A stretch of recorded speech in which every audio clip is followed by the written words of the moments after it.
ustedes el mensaje de la palabra de nuestro Dios. Quisiera invitarles a que abran sus Biblias en Lucas, Evangelio de Lucas, capítulo 1, versículo 30 al versículo 35, el cual dice de la siguiente manera. Lucas 1, 30 al 35. Entonces el ángel dijo: María, no temas, porque has hallado gracia delante de Dios. Y ahora concebirás en tu vientre y darás a luz un hijo y llamarás su nombre Jesús. Este será grande y será llamado Hijo del Altísimo, y el Señor Dios le dará el trono de David su padre. Y reinará sobre la casa de Jacob para siempre, y su reino no tendrá fin. Entonces María dijo al ángel: ¿Cómo será esto? Pues no conozco varón.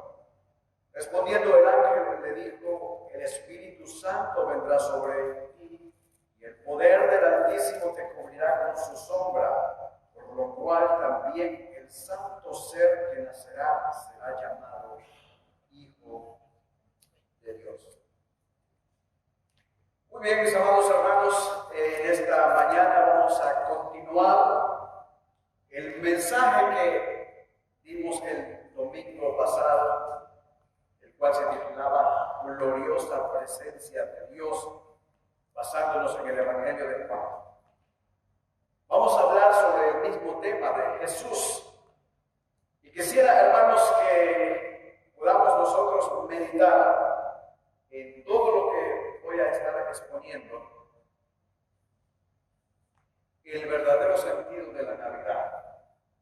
El verdadero sentido de la Navidad. Y lo que nosotros vamos a descubrir en esta porción que acabamos de leer, hermanos, es el Evangelio guardado en esa porción. El domingo pasado nosotros aprendimos que Dios se reveló a la humanidad haciéndose hombre y se hizo uno con nosotros. Y utilizamos el pasaje de Juan 1:14, el cual dice que aquel verbo se hizo carne y habitó entre nosotros. Esa es, hermanos, la maravillosa obra de nuestro Dios. Ese evangelio, el cual trasciende nuestra mente, el cual nos ha sido revelado en parte por medio de su palabra, pero que conoceremos un día en la venida de nuestro Señor Jesucristo. En ese día glorioso se nos revelará por completo en la plenitud de su gloria lo que es el Evangelio. Y por eso es que el apóstol Pablo en una ocasión él dijo, como está escrito, cosas que ojo no vio, ni oído oyó, ni han subido en corazón de hombres, son las que Dios tiene preparada para los que le aman. Y aunque nosotros podemos estar muy familiarizados, hermanos, con el nacimiento de nuestro Señor Jesucristo, aún así esto sigue siendo un gran misterio entre nosotros. Pero Dios tiene, hermanos, para nosotros una promesa infinitamente grande, la cual no ha sido revelada en su totalidad. El nacimiento de Cristo fue el comienzo de una salvación que llegará a su final en el día cuando nuestro Señor Jesucristo regrese por su pueblo. Por eso, hermanos, la encarnación de Cristo es una maravilla en que nosotros podamos entenderla. El hecho de que una virgen pudiera concebir en su vientre al Hijo de Dios es una maravilla. Y que el Hijo de Dios pudiera convertirse en un hombre en su vientre y que de esta manera Dios y el hombre pudieran unirse en una sola persona es una maravilla. Recuerden de que Dios, o sea Jesús, 100% hombre, 100% Dios. Pero en todo eso, hermanos, lo que vemos es la maravilla del amor de Dios por nosotros. Él nos dio a su Hijo, Él nos dio a su Hijo Cristo Jesús para morir por los ángeles. Ustedes leen la Escritura en Apocalipsis, en Judas, en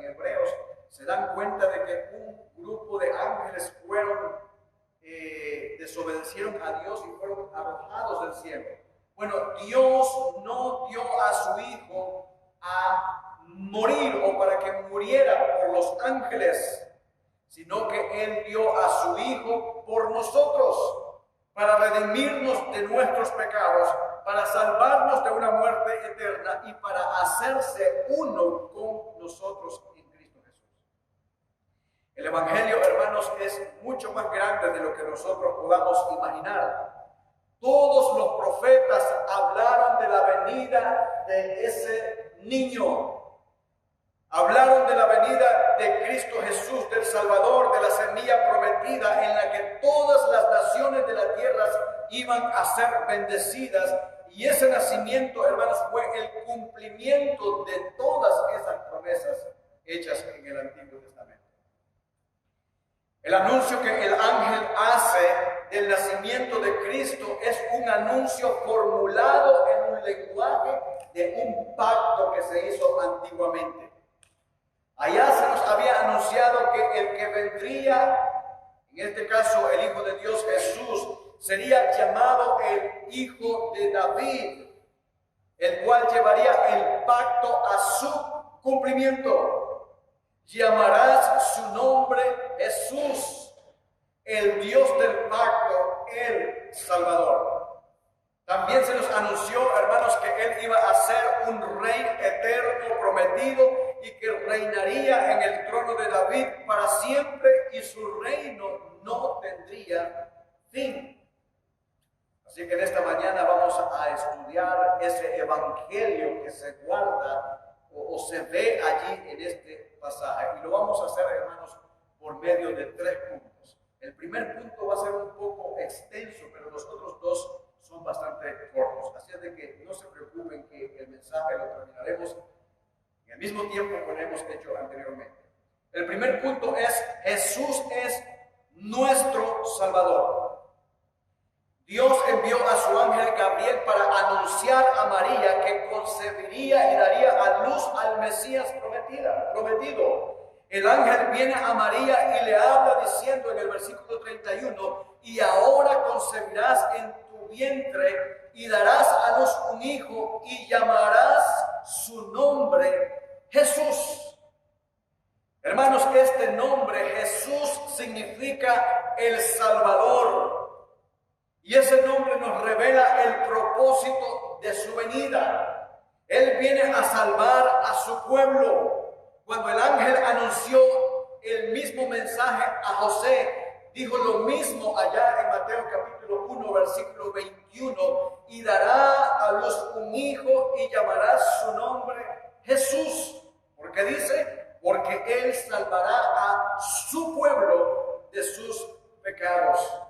Amados hermanos, este Hijo será el Salvador prometido que vino con un propósito, y es para salvar a su pueblo, para limpiar completamente nuestros pecados. Y este nacimiento, hermanos, fue el comienzo de una cadena de eventos por la cual Dios en la historia o a través de la historia salva a su pueblo. Por lo tanto, hermanos, el nacimiento de Cristo nunca debe ser separado del resto del Evangelio. Cuando nosotros observamos el nacimiento de Jesús, inmediatamente viene a nuestra mente, hermanos, la sombra de la cruz. La sombra de la cruz. Y es que el nacimiento de Cristo debe ser entendido en el contexto de la salvación completa de Dios. En el contexto del pecado, en el contexto de la redención del hombre. Mis amados hermanos, fue nuestro pecado lo que hizo necesario que el Hijo de Dios viniera. Fue, hermanos, nuestro pecado lo que hizo necesario que el Hijo de Dios naciera. Se hiciera hombre y naciera con el propósito de tomar nuestra maldición sobre sí mismo. Él llevó nuestras iniquidades, Él llevó nuestras maldades hasta la cruz. Y el pasaje claramente nos está diciendo allí: y llamarás su nombre, ¿cómo dice? Jesús. Nosotros dijimos, hermanos, que ese nombre significa Salvador. Para ser más preciso, su nombre significa Jehová es el Salvador. Cuando otras personas son nombradas con este nombre de Jesús, su nombre en sí significa que Jehová es el Salvador. Pero cuando este nombre fue dado específicamente a Cristo, fue totalmente diferente. Este nombre, hermanos, le fue dado por revelación e instrucción divina. Le llamarás Jesús, porque había un propósito, porque Él es quien salvará a su pueblo de sus pecados. ¿Ven la diferencia? Él salvará a su pueblo de sus pecados. Él es Jehová, el que salva, quien salva. Y cuando entendemos esto, hermanos, inmediatamente queda claro que el nombre de Jesús también confirma la divinidad de nuestro Señor Jesucristo. Los profetas dejaron claro que solamente hay un Dios y que solo ese Dios es capaz de salvar a las personas. Él es Dios, dice la Escritura, y aparte de ese Dios no hay ningún Salvador. No hay quien salva. Es por eso que este nombre, hermanos, está por encima de todos los demás nombres, porque identifica de una manera clara y específica a nuestro Señor Jesucristo. Él es el Yahweh, Él es el Jehová, el Yeshua, el único, mis amados hermanos, que puede salvar a las personas. Y la maravilla de este nombre, hermanos, solo puede ser apreciado plenamente cuando descubrimos sus raíces en el Antiguo Testamento. Cómo Dios lo había hablado claramente a través de los profetas. El Señor habló a través del profeta Isaías y dice lo siguiente allá en el capítulo 43, versículo 11. Lo van a estar viendo ahí en sus pantallas. Y este pasaje dice lo siguiente. Yo quiero, hermanos, que usted haga esa conexión con Jesús. Este pasaje dice lo siguiente. Dice allí, yo Jehová, y fuera de mí, ¿qué dice? No hay quien salve. Este pasaje, hermanos, dice que no hay un Salvador fuera de Jehová. Él es el único capaz de salvar. Y esto es un tema, hermanos, que se repite en todo el libro de Isaías. No hay ningún Salvador aparte de Jehová. Él es Dios y solamente Él es capaz de salvar a las personas. El único. De nuevo leemos nosotros en Isaías capítulo 45, versículo 21, el cual dice lo siguiente: proclamad y hacedlos acercarse y entren todos en consulta. ¿Quién hizo oír esto desde el principio y lo tiene dicho desde entonces, sino yo, Jehová? Y escucha lo que dice: y no hay más Dios que yo, Dios justo y salvador. Salvador, ningún otro fuera de mí. Y el profeta Oseas todavía es más claro cuando él dice lo siguiente, Oseas 13, verso 4. Mas yo soy Jehová tu Dios, desde la tierra de Egipto no conoceráis pues otro Dios fuera de mí. Y escucha lo que dice: ni otro Salvador sino a mí. ¿Cuántos salvadores hay, hermano? Uno, y Dios lo había hablado por medio de los profetas. Dios le advierte al pueblo de Israel y le dice que no pueden mirar a otros dioses para que sean salvos. Solo Jehová es Dios y por lo tanto solo Él es capaz de salvar. Y la implicación, hermanos, aquí es que sería idolatría buscar cualquier otro salvador aparte de Jehová. Sería idolatría. Y eso lo vemos nosotros, hermanos, desde el primer mandamiento, cuando Dios dice: no tendrás dioses ajenos aparte de mí. Hay un único Salvador, un único Dios. Hermanos, y eso se aplica también a nuestra salvación. No podemos tener a Dios y a un santo como mediador para nuestra salvación. No. Solamente hay uno. No podemos buscar una multitud de salvadores. Se nos permite buscar solamente a uno, porque solo hay uno. Y ese es el Dios de Abraham, el Dios de Isaac y el Dios de Jacob. Y desde el principio el Señor se reveló, hermanos, como el Salvador de su pueblo. Se reveló como nuestro Redentor desde la eternidad. Así es que, mis amados hermanos, cuando escuchamos cuidadosamente el lenguaje de los profetas, leemos el anuncio del ángel con un nuevo entendimiento, y aquí se afirma claramente lo mismo que los profetas anunciaron en el Antiguo Testamento. Mateo capítulo 1, versículo 21, el ángel dice a José: y dará a luz un hijo y llamará su nombre Jesús, porque él, y mira cómo especifica, él salvará, no son muchos, no son varios, él salvará a su pueblo de sus pecados. Mis amados hermanos, allí se enfatiza esta palabra, él. Este niño, este hijo salvará a su pueblo. Él es Jehová que vino a salvar a su pueblo, hermanos, y lo llamarás Jesús. Ese lenguaje de los profetas es evidente cuando se le llama el Salvador de su pueblo.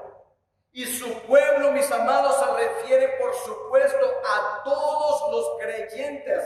Ese es el pueblo de Dios, el pueblo del pacto, que reconocería a Cristo Jesús como su único y suficiente Salvador. Una y otra vez los profetas están señalando que Él es el mismo Señor, el Yahweh, el Todopoderoso, el Redentor de su pueblo. Ahora, cuando nosotros leemos Mateo capítulo 1, versículo 22 y 23, dice lo siguiente: todo esto aconteció para que se cumpliese lo dicho por el Señor por medio de los profetas. Los pasajes que acabamos de mencionar, algunos de ellos. Todo esto aconteció para que se cumpliese lo dicho por el Señor por medio del profeta, cuando dijo: he aquí, una virgen concebirá y dará a luz un hijo, y llamarás su nombre Emmanuel, que traducido es que Dios con nosotros.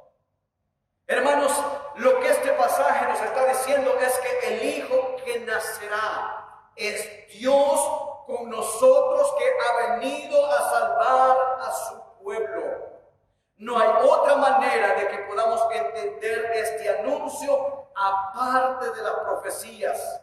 Cuando nosotros leemos los profetas, nos damos cuenta de que el nombre Jesús, Jehová el Salvador, habla, hermanos, del poder y la fuerza divino que solamente le pertenece a Dios. Habla de ese poder único de Dios para la salvación. El nombre Jesús pertenece al Señor nuestro Dios, el poderoso, el único que es capaz para salvar a las personas. No es cualquier Dios, hermanos, el que salva. No, solamente hay uno. La Escritura nos enseña claramente que no hay muchos salvadores. La Escritura claramente nos enseña de que no se conoce ningún otro Salvador aparte de Cristo Jesús.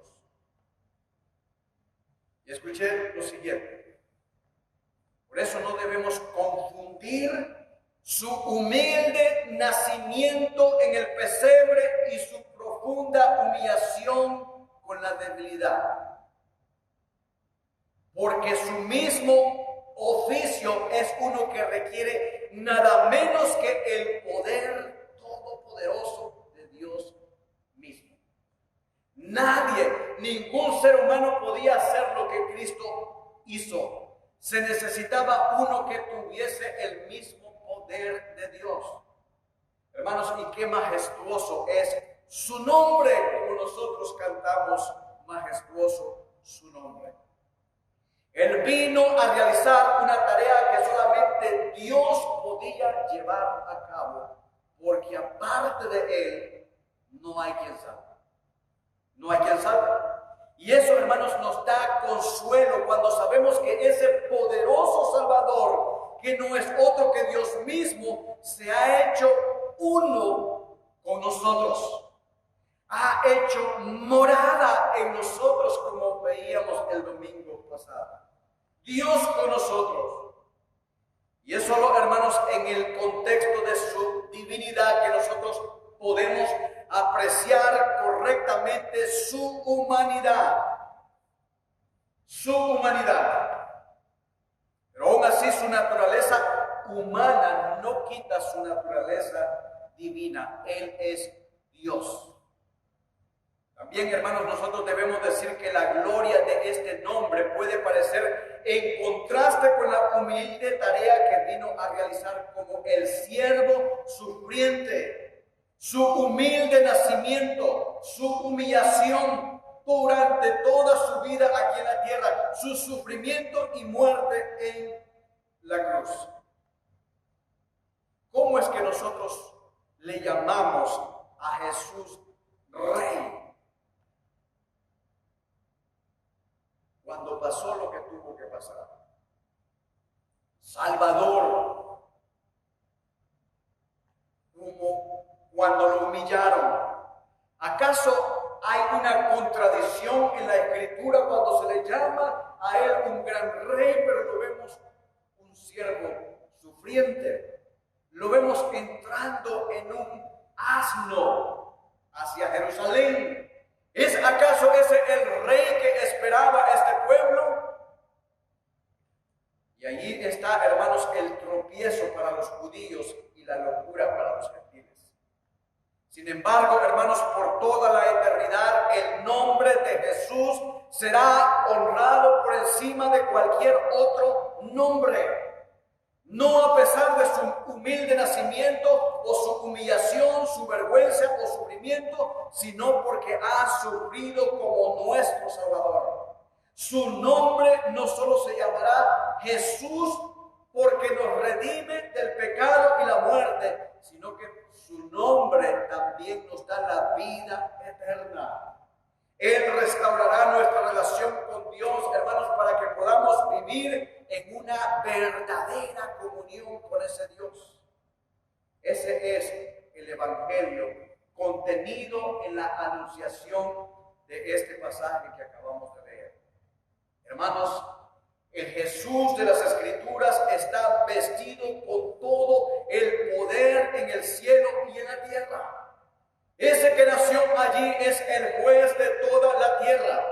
Ese que nació allí es el que vendrá a juzgar a los vivos y a los muertos. Es por eso que a él se le llama Rey de Reyes y Señor de Señores. Es por eso que de él se dice que él es el Alfa y la Omega, el primero y el último. Y ante este Jesús, los ángeles del cielo, dice la Escritura, se postrarán en adoración.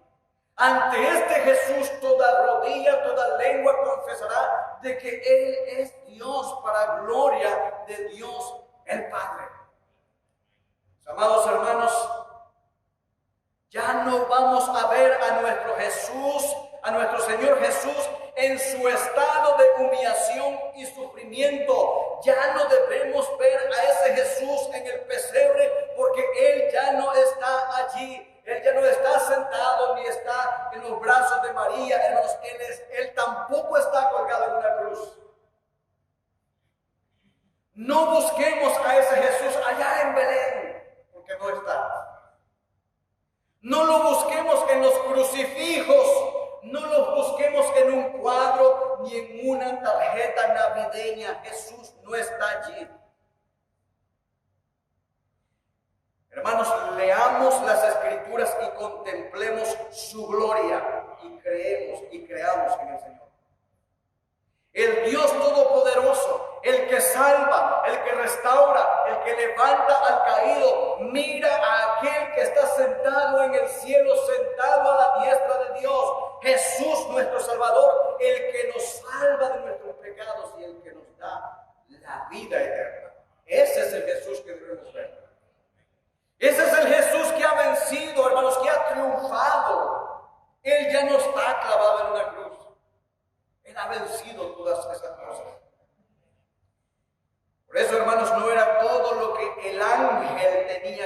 especial. Mira lo que dice ahí en Lucas 1, 32 y 33. Lucas describe lo siguiente: este será grande y será llamado Hijo del Altísimo, y el Señor Dios le dará el trono de David su padre, verso 3, y reinará sobre la casa de Jacob para siempre. Mira lo que dice: y su reino no tendrá fin. Y este es el segundo punto. Él es nuestro eterno Rey. El Señor, hermanos, habló a David por boca del profeta Natán, diciendo allá en segunda de Samuel. Y mira cómo la Escritura viene anunciando todas estas cosas desde tiempos antiguos. Segunda de Samuel 7, 12 al 13. Y cuando tus días sean cumplidos y duermas con tus padres, yo levantaré después de ti a uno de tu linaje, el cual procederá de tus entrañas, y afirmaré su reino. Verso 13. Él edificará casa a mi nombre, y yo afirmaré para siempre el trono de su reino. Hermanos, esta profecía tuvo su cumplimiento. Se cumplió por primera vez cuando el hijo de David, el rey Salomón, se sentó en el trono de David su padre y construyó un templo para el Señor.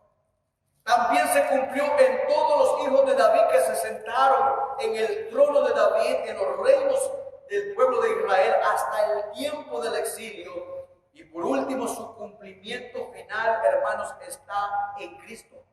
Él es el hijo de David que reinará en el trono de David, según este pasaje, para siempre. Y lo que dice la Escritura es que su reino no tendrá fin. No tendrá fin. De hecho, hermanos, desde que Cristo ascendió a los cielos, después que Él dio el mandamiento de ir por todo el mundo y predicar el Evangelio a toda criatura, el reino de Cristo, después de 2000 años, sigue en pie. Sigue en pie, su reino no tendrá fin, hermanos, terminará hasta cuando Él venga. Amados hermanos, el pueblo de Israel esperaba a un rey totalmente diferente, a un rey como las naciones. Pero Dios les envía un rey eterno de la descendencia de David que reinará para siempre. No solo sería un hijo de David, sino el Hijo de Dios, no un ungido más, sino el ungido, el Cristo. ¿Ven cómo la profecía se complementa y se cumple? Y las profecías aumentaron y se hacían más claras cuando el profeta Isaías declara lo siguiente, allá en Isaías capítulo 7, Isaías 9, del 6 al 7.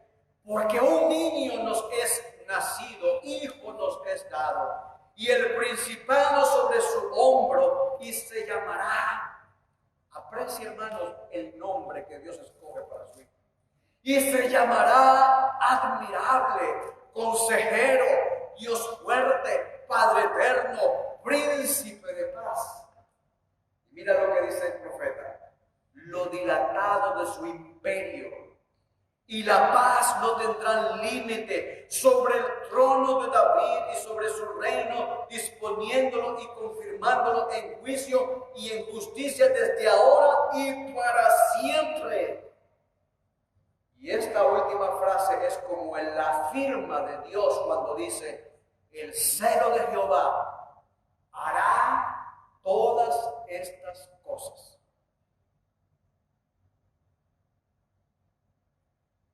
Hermanos, este hijo de David que reinará en el trono de David para siempre es Dios según la Escritura. Es todopoderoso, es hijo de David, pero también es el Hijo de Dios. Y el profeta Daniel también lo describe de la siguiente manera. Él dice que es un rey y su reino es eterno. Mira lo que dice Daniel capítulo 2, versículo 44. En los días de estos reyes, cuando las naciones estén convulsionadas, ya pasó el tiempo de los imperios, cielo levantará un reino que no será jamás destruido, ni será el reino dejado a otros pueblos. Desmenuzará, consumirá a todos los reinos, pero Él permanecerá para siempre. ¿Quién es el que ha permanecido en todos los imperios? El reino de Cristo.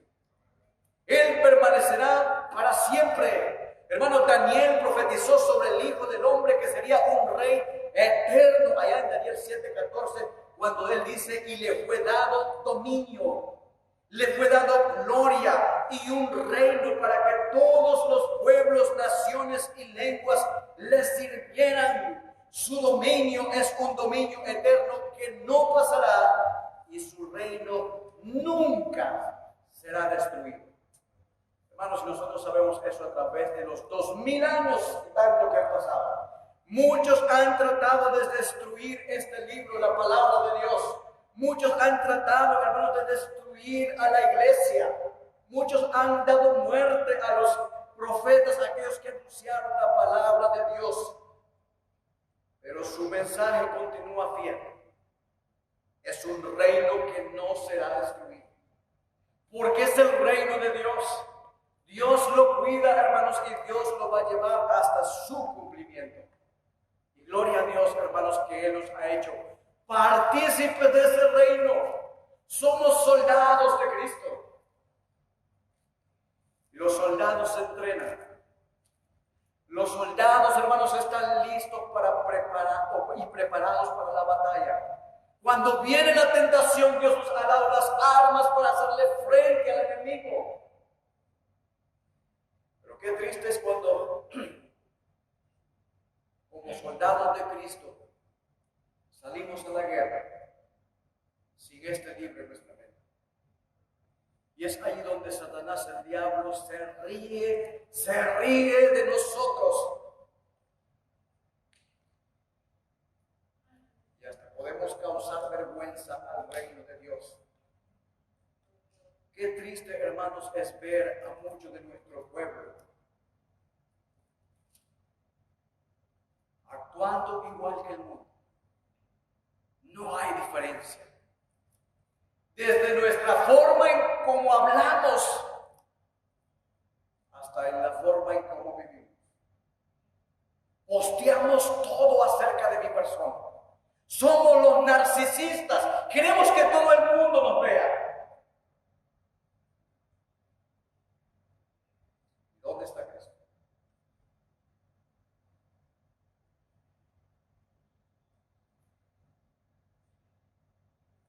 Hermanos, Dios envió al ángel Gabriel a la Virgen María con este mensaje en el versículo 31.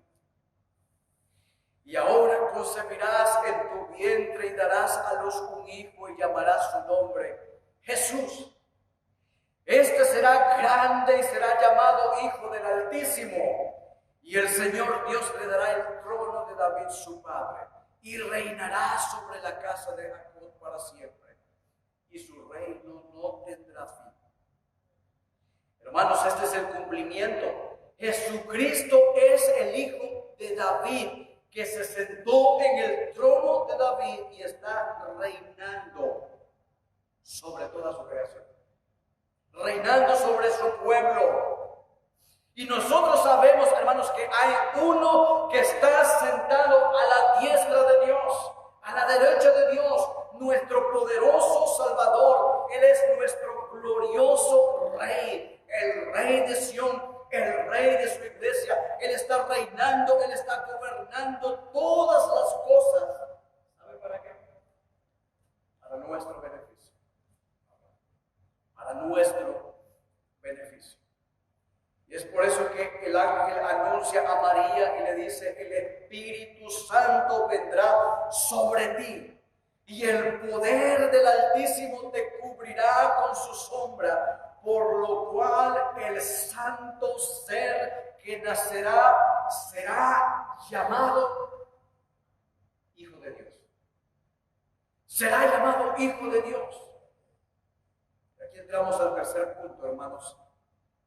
Nosotros notamos en este versículo que Jesucristo es Dios con nosotros.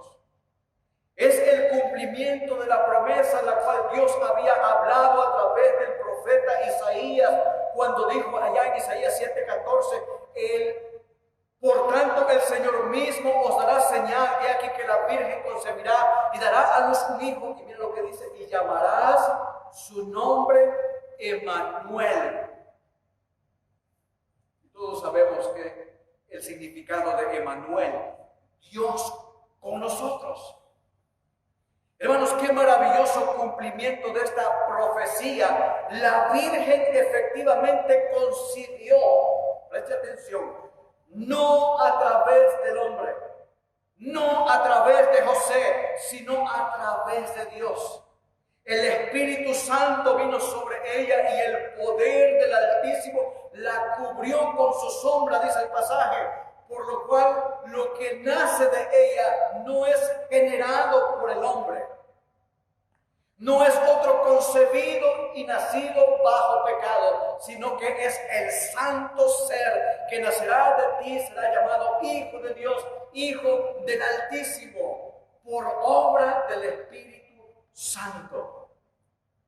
¿Ven la diferencia? Como hablábamos el domingo, no es cualquier niño el que nació en ese lugar. Es el Hijo de Dios.